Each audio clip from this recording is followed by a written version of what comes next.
नमस्कार, देश की बात में आपका स्वागत है। मैं हूं अदिति राजपूत। आपको ये जानकर हैरानी होगी कि हमारे देश में पिछले 5 सालों में 3.25 लाख बच्चे लापता हो गए। इसमें और ज्यादा परेशान करने वाली बात यह है कि इसमें से 80% लड़कियां हैं, यानी 2,12,825 लड़कियां साल 2018 से लेकर 2023 तक लापता हो गई। ये जानकारी महिला और विकास मंत्री स्मृति ईरानी ने दी है। बच्चों के लापता होने के कई पहलू होते हैं। कभी किडनैप किया जाता है, कभी पैसों के लालच में परिवार के लोग ही शामिल होते हैं बच्चों को बेचने में या इस तरह के कृत्यों को करने में, और कभी जागरूकता की कमी होती है। तो हमारी कोशिश है आज इस समस्या के समाधान पर बात करने की, उन लोगों से जुड़ने की जो इस समस्या से दो चार हुए हैं। क्या कुछ दिक्कतें उन्हें आई हैं, किस तरह की चुनौतियों का सामना उन्हें करना पड़ा है, इस पर भी हम बात करेंगे। हमने कुछ वक्त पहले बात की अलीगढ़ एसएसपी कलानिधि नेथानी से। नेथानी साहब ने ऑपरेशन खुशी चलाया, जिसमें कई बच्चों और नवजातों को उन्होंने ढूंढा। कलानिधि नेथानी साहब, शुक्रिया वक्त निकालने के लिए एनडीटीवी के लिए। बीते 5 सालों में देश में करीब 3.25 लाख बच्चे लापता हुए हैं। ये आंकड़े परेशान करने वाले हैं। आपने इस समस्या पर काम किया है, कैसे देखते हैं आप इस समस्या को? देखिए, my jurisdiction is up to the boundaries of my district, तो हम लोग अपने डिस्ट्रिक्ट की बात कर सकते हैं जी। तो इसका डॉक्यूमेंटेशन इनफैक्ट बहुत इंपॉर्टेंट होता है। ओवर द इयर्स कितने बच्चे मिसिंग हैं या पर्सन मिसिंग हैं, तो उसका एक डॉक्यूमेंटेशन प्रॉपरली हर डिस्ट्रिक्ट में उसको रखा जाता है, डिस्ट्रिक्ट क्राइम रिकॉर्ड्स में होता है। एंड उस आंकड़े के हिसाब से डिपेंड करता है कि उस डिस्ट्रिक्ट में कितना काम हो रहा है और कितने बच्चे रिकवर हो रहे हैं। तो fortunately in UP the government and the police headquarters is very sensitive about the missing children and specially girl child and all.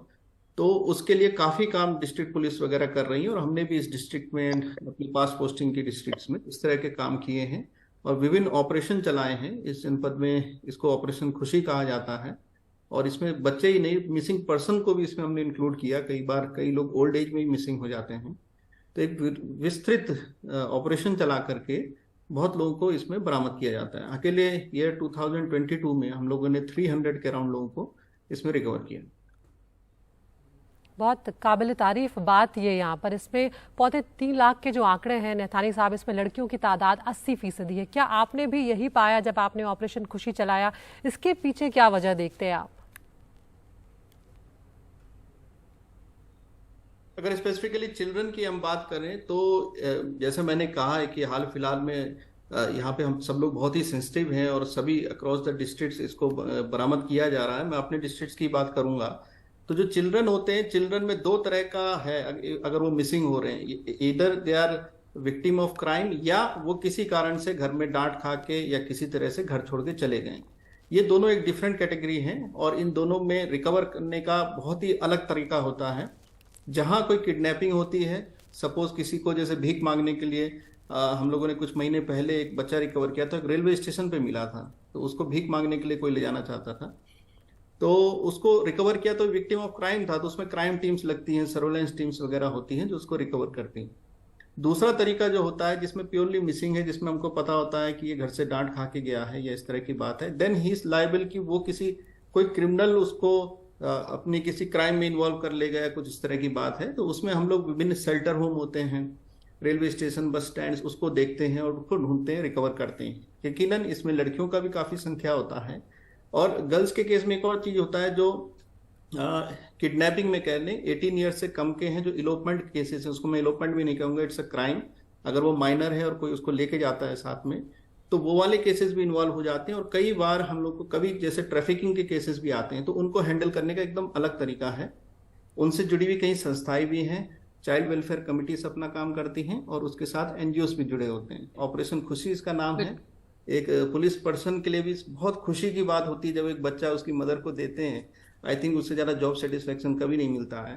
तो ये हम लोग इस पे लगे रहते हैं, एंड जैसे कि मैंने कहा, बहुत ही अलर्टनेस इसमें चाहिए एंड सेंसिटिविटी भी चाहिए।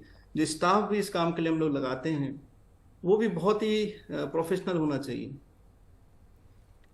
ऑपरेशन खुशी का आप जिक्र कर रहे हैं, किन चुनौतियों का सामना आपको इस दौरान करना पड़ा जब यह ऑपरेशन आपने चलाया? चुनौतियां, पहली बात तो वही है कि स्टाफ को ट्रेन करना और ये सब। दूसरा ये भी है कि लोगों में अवेयरनेस नहीं है कि एडॉप्शन के रूल्स क्या हैं। कई बार तो लोग अगर अवेयर ही हो जाए, क्योंकि जो खरीदने वाला है वो ऑब्वियसली एक रिचर फैमिली से होता है, और जिसको बच्चे को मिसप्लेस करते हैं, चाहे या तो बच्चा चोरी होता है या विलिंगली कोई दूसरा परिवार उसको बेचता है, वो जनरली एक लोअर इकोनॉमिक या फाइनेंशियल प्रोफाइल में होते हैं। तो ये जरूरी है कि एक अवेयरनेस हो, लोगों को पता हो कि इट इज अ क्राइम। और इसके अलावा जो इसके अलावा लॉजिस्टिक्स के इश्यू जो आते हैं उसको खैर हम लोग हैंडल करते हैं। और सूचना समय से आ जाए, अगर कोई बच्चा मिसिंग है और उसकी रिपोर्ट 3 दिन बाद आ रही है तो उसके सारे footages, railway station bus stand के फुटेजेस, वो सब मिसिंग हो जाते हैं। इसके अलावा कई बार जैसे गरीब घर होता है तो वो बच्चे का फोटोग्राफ भी उनके पास नहीं होता है कि हम उसे अपलोड कर सकें फॉर द मैचिंग पर्पज।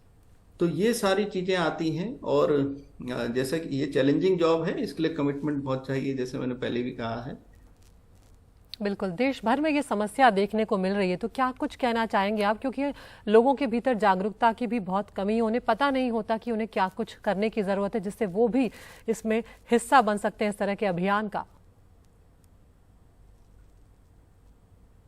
ये लोगों को जरूर करना चाहिए। Whenever they see a child in distress, 1098 ये रटा होना चाहिए स्कूल्स में, अक्रॉस फैमिलीज, न्यूज़पेपर्स में चाइल्ड लाइन नंबर है। कहीं पर भी किसी बच्चे को स्ट्रेस में देखें, डिस्ट्रेस में देखें, उनको कॉल करना चाहिए। इसमें एनजीओस भी जुड़े होते हैं and they will try their best कि बच्चे को उसकी फैमिली से रियूनाइट कर दिया जाए। तो अवेयरनेस एक बहुत बड़ी पार्ट इसमें है। दूसरा जो एडॉप्शन रूल्स के बारे में हमने कहा वो।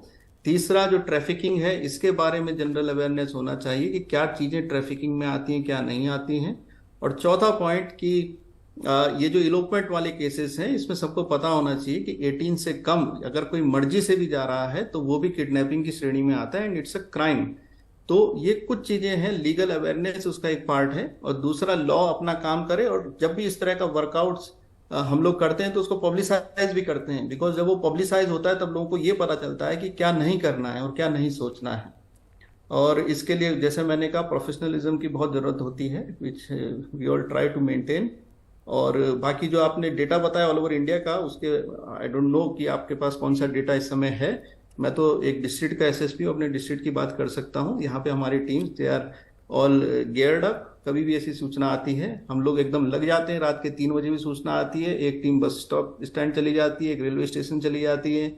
हम लोग वायरलेस पे सब जगह लोगों को निकाल देते हैं, ऑन रोड चेकिंग करने लगते हैं, हमारी PRV police response vehicles check करने लगती हैं। और कोशिश हम ये करते हैं कि 24 घंटे के अंदर बच्चा मिल जाए, क्योंकि एक बार वो मिसप्लेस हो गया तो फिर बहुत उसमें दिक्कत आती है। तो बहुत बहुत शुक्रिया निथानी साहब। कुछ वक्त पहले हमने ये बातचीत की थी। यहाँ पर ये भी समझना बहुत ज़रूरी है कि जब बच्चा गायब होता है उसी वक्त अगर उसे रिपोर्ट किया जाए या जल्द से जल्द उसकी सूचना दी जाए तो ढूंढना उतना ही आसान होता है। जैसे जैसे वक्त गुजर जाता है ये चुनौतीपूर्ण होता जाता है ये काम, उस बच्चे को ढूंढना, उसका पता लगाना। हमारे साथ एक और खास मेहमान जुड़ रही हैं, दिल्ली पुलिस की एएसआई हैं सीमा ढाका, जिन्होंने 200 बच्चों को रेस्क्यू किया है। सीमा जी, बहुत बहुत शुक्रिया, आपने वक्त निकाला एनडीटीवी से बातचीत करने के लिए। आपके ऑपरेशन के बारे में हम जानना चाहेंगे सीमा जी, किस तरह से आप इस ऑपरेशन का हिस्सा बनी और जब बच्चों को रेस्क्यू करते थे तो क्या कुछ तैयारी पहले से करनी होती थी?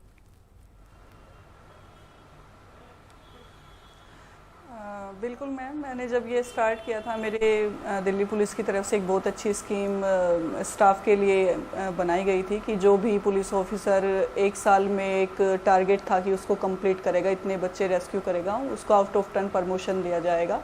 मुझे लगता था कि मैं ये काम बहुत अच्छा कर सकती हूँ और पहले भी मैंने उससे पहले भी ये काम किया था। तो मैंने अपना इंटरेस्ट अपने सीनियर्स को बताया कि मैं ये काम करना चाहती हूँ इस स्कीम पे।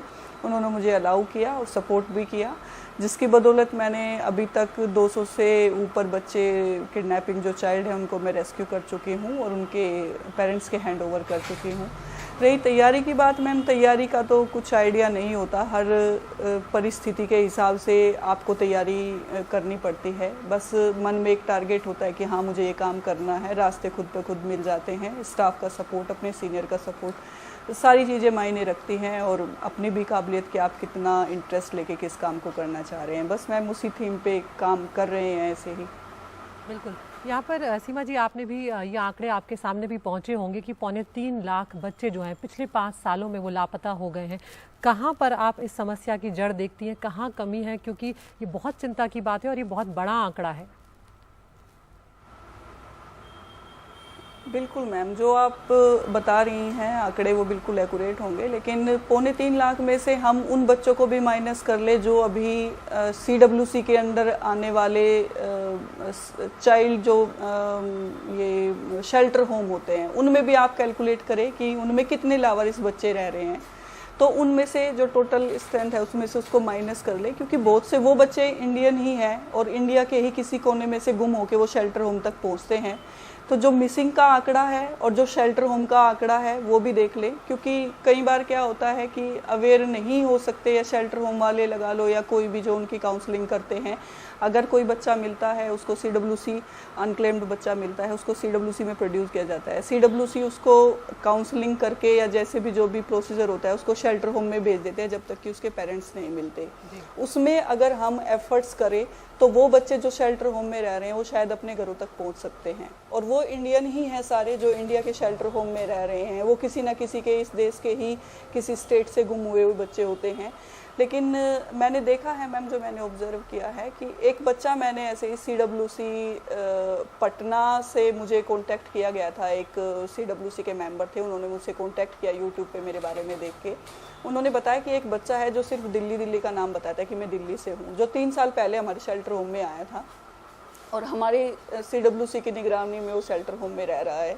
तो आप क्या कुछ एफर्ट्स कर सकते हैं उसको पहुंचाने के लिए? मैम, उसी से मैंने बच्चे से बातचीत करके, काउंसलिंग करके, बार बार मैंने व्हाट्सअप वीडियो कॉल की और उस बच्चे से बात की, तो कुछ 1-2 बातें और निकल के आई जिससे मुझे इन्वेस्टिगेशन में हेल्प मिली और मैं फाइनली उसके पेरेंट्स तक पहुंची। वो दिल्ली से ही लड़का मिसिंग था, हमारे दिल्ली पुलिस के थाने में ही एक FIR रजिस्टर्ड थी उसकी।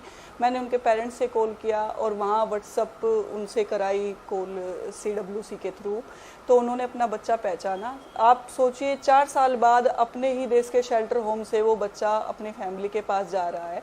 तो ऐसे बहुत सारे बच्चे हैं हमारे शेल्टर होम में, अगर उस पर काम किया जाए, उनकी अच्छे से काउंसलिंग किया जाए, या जहाँ से वो बच्चा फर्स्ट टाइम मिला था उसको मौके पे ले जाकर वो जगह दिखाई जाए, तो हमें कुछ ना कुछ और मिल सकता है ताकि हम उन बच्चों को उनके पेरेंट्स तक पहुँचा लें। रही दूसरी बात मैम, जैसे मिसिंग होना, दिल्ली का, हर स्टेट का अलग अलग रीज़न हो सकता है मिसिंग का, लेकिन जो दिल्ली में जैसे मैंने काम किया है मिसिंग चिल्ड्रन पे, मिसिंग चिल्ड्रन का रीज़न मोस्टली फीमेल का जो मिसिंग होती है मेन ये रहता है कि रोज़गार की तलाश में यूपी से, बिहार से, अदर स्टेट से दिल्ली में आ जाते हैं पेरेंट्स काम करने के लिए। अगर वो दिल्ली में आ गए, उनको किराए पे मकान में रहना होता है, किराए में मकान रहने के लिए बहुत सारी चीज़ों की ज़रूरत होती है जो एक की कमाई में वो अफोर्ड नहीं कर सकते, यानी कि दोनों को वर्किंग होना पड़ता है, हस्बैंड वाइफ को। अगर वो दोनों वर्किंग होंगे तो उनके बच्चे पीछे से कहाँ जा रहे हैं, पढ़ाई में इंटरेस्ट ले रहे हैं, स्कूल जा भी रहे हैं, किस संगत में बैठ रहे हैं, उनको कुछ पता नहीं होता। वो सुबह निकलते और शाम को आते हैं। यही रीज़न सबसे बड़ा रीज़न है कि उनके बच्चे मिसगाइड हो जाते हैं। लड़का है वो मिसगाइड हो जाता है, पढ़ाई लिखाई में उसका ध्यान नहीं जाएगा, इधर उधर जब बड़ा हो जाएगा उसको कुछ ज़रूरतें होंगी, उनकी पूर्ति के लिए वो चोरी चकारी इस तरीके के काम करेगा। लड़की होगी, उसका कोई ना कोई फीमेल का फ़ायदा उठाएगा, बहका फुसला के उसको कहीं लेकर चले जाएगा। मतलब जो मैंने ग्राउंड लेवल पे जो काम किया है, जो मुझे पता चला है, रीज़न मोस्टली यही होता है। अगर उनको अवेयर किया जाए या इस तरीके की उनकी दिक्कत ना हो कि भाई एक मेंबर बच्चों की देखभाल के लिए घर पे रुके, तो हो सकता है ये इस तरीके की चीज़ें कम की जा सके। बिल्कुल, तो ऐसे बहुत सारे पहलू हैं जिसके चलते ही हुआ है। बहुत बहुत शुक्रिया सीमा जी, आपका वक्त की थोड़ी कमी है हमारे पास, लेकिन जिस तरह से आपने बताया कि अगर जागरूक रहेंगे अपने अधिकारों को लेकर और अपने घर को लेकर, तो शायद इस तरह की समस्या जो है उससे 2-4 हुआ जा सकता है, उससे निपटा जा सकता है। आगे बढ़ते हैं, मणिपुर की बात करते हैं, जहां पर जारी हिंसा के बीच सबसे ज्यादा निशाना महिलाओं को बनाया गया है। जिस 4 मई के वायरल वीडियो के बाद पूरे देश में गम और गुस्सा है, उसी दिन को लेकर एक और दिल दहला देने वाली घटना की जानकारी मिल रही है। खबर के मुताबिक उसी दिन कांगपोकपी में भी कुछ इसी तरह की हैवानियत को अंजाम दिया गया था। एक FIR के मुताबिक यहाँ भी 2 महिलाओं की रेप के बाद हत्या कर दी गई थी। पुलिस का कहना है कि इस मामले में 2 FIR हैं। इम्फाल में युवतियों की मौत के बाद एक FIR पुलिस ने अपने आप लिखी, जबकि दूसरी उनके परिवार की तरफ से है, जिसमें चश्मदीदों के हवाले से कथित रेप और उत्पीड़न की बात हुई है। यहाँ पर गिरफ्तारी में देरी को लेकर पुलिस का कहना है कि अब तक किसी आरोपी की पहचान नहीं हो सकी है। पीड़ित परिवारों का ये कहना है कि उनको उस पुलिस की जांच में कोई भरोसा नहीं है जो उनकी बेटियों की हिफाजत नहीं कर सकी। तो यहाँ पर लोगों में अच्छी खासी नाराज़गी है, बहुत ज़्यादा गुस्सा उनके भीतर है क्योंकि उन्हें न्याय नहीं मिल रहा है और लगातार जिस तरह की हैवानियत की खबरें यहाँ से आ रही हैं वो वाकई में परेशान करने वाली है।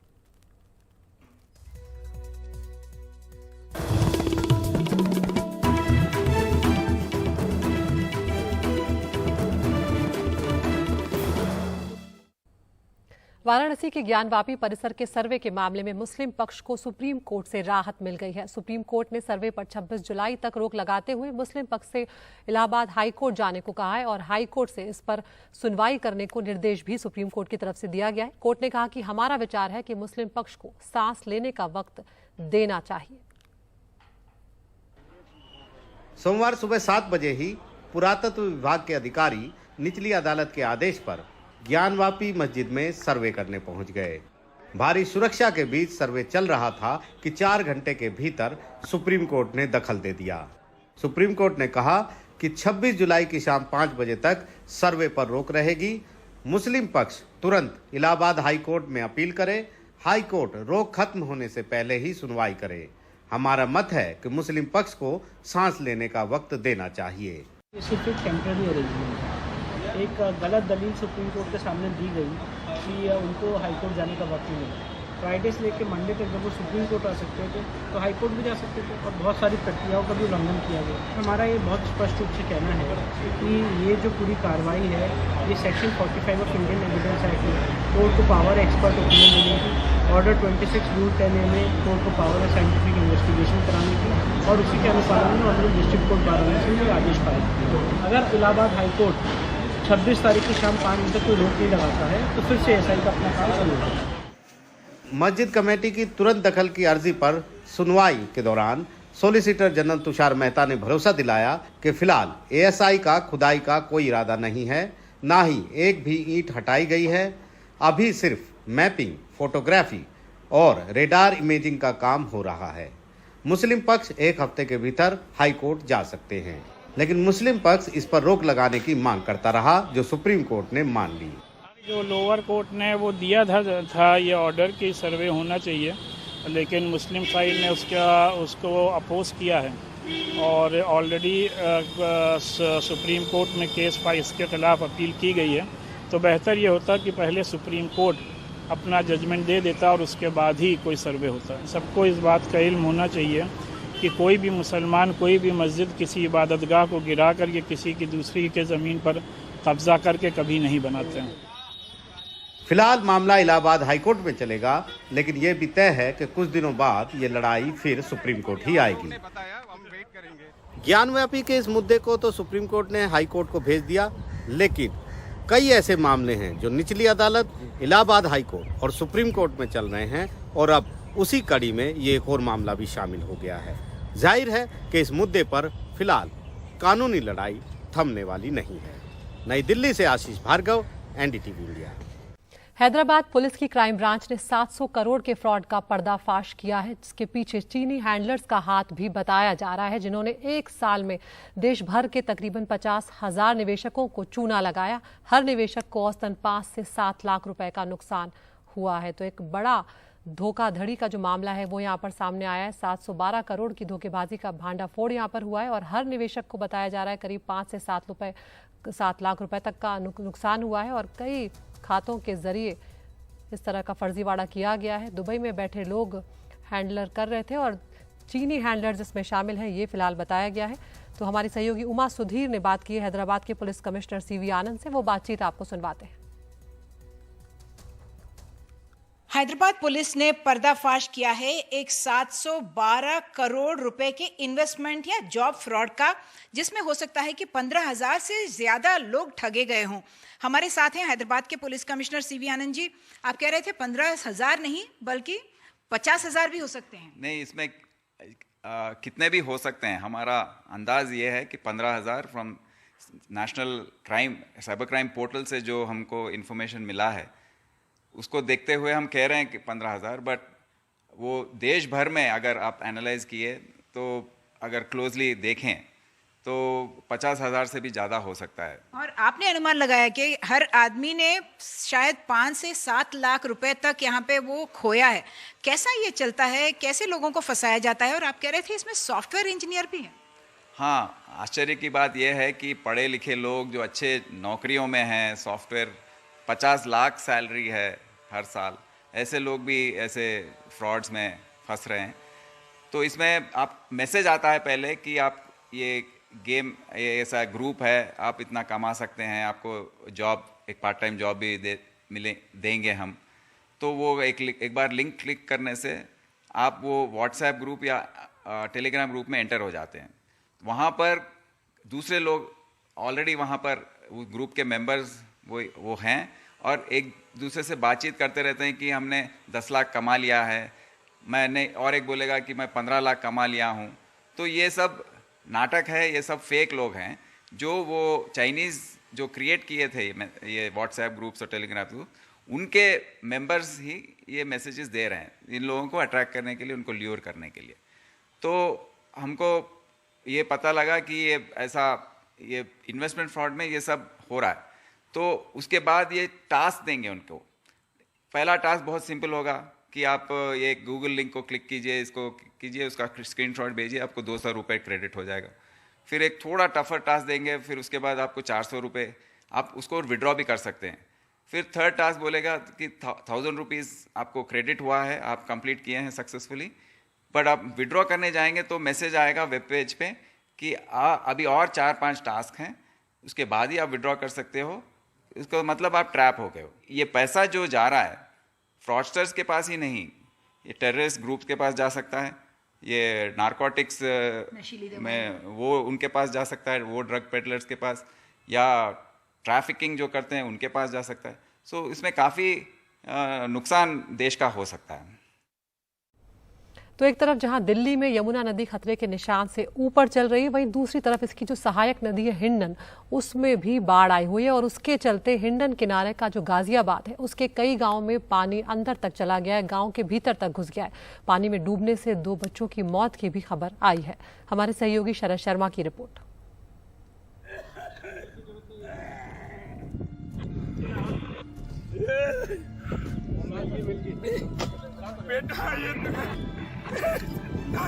किया हमारे साथ गद्दारी किया तुमने। गाजियाबाद के करेड़ा गांव में पानी में डूबने से 2 बच्चों की मौत हो गई। बच्चों के डूबने की खबर रविवार शाम को मिली। एनडीआरएफ ने विशेष अभियान चलाया। सोमवार दोपहर को दोनों के शव मिले। हम लोग खुद ही उस पॉइंट पर मौजूद थे। इन लोगों को सुरक्षा की दृष्टि से ही वापस किया गया था कि अंदर ना जाएं, और फिर ये पता नहीं कहां से अंदर पहुंच गए। फिर सुबह जैसे ही सूचना लगी हम लोगों को, तो पूरी टीम के साथ हम लोगों ने जो है पूरा रेस्क्यू ऑपरेशन चलाया।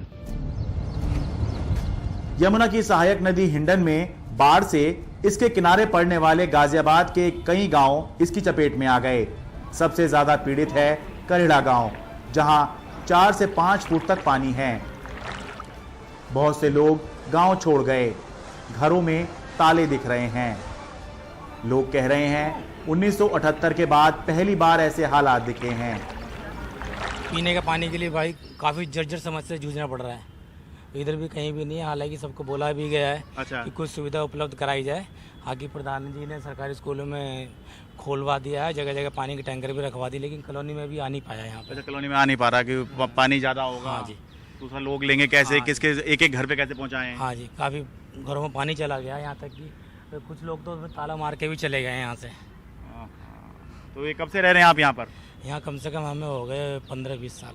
तो इतना पानी इससे पहले कब आया था? ये फर्स्ट टाइम देख रहे हैं हम। ये एक बार 1978 में आया था हमारे जन्म से पहले, ये फर्स्ट टाइम है हमारा। 78 में जब दिल्ली में बाढ़ आई थी उस समय पर जब आया था।